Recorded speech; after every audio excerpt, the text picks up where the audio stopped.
1 October 2021 তুইচাকমা এলিশ কমিটিতে তুইচাকমা বাজারে তীব্রাবথায় আয়োজিত যোগদান সভাতে 101 পরিবারের 460 ভোটার বিভিন্ন রাজনৈতিক দল থেকে আজকে তীব্রাবথায় যোগদান করেছে। আজকে মহারাজার সাথে আমাদের তীব্রাবথার সাথে গ্রেপ্তার তীব্রালের সাথে ওরা আগামী দিনে লড়াই সংগ্রাম চালিয়ে যাওয়ার প্রতিশ্রুতি দিয়েছে।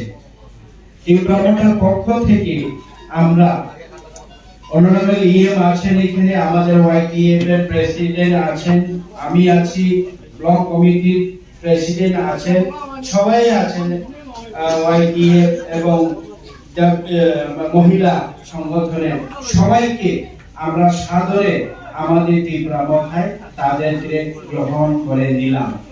ধন্যবাদ।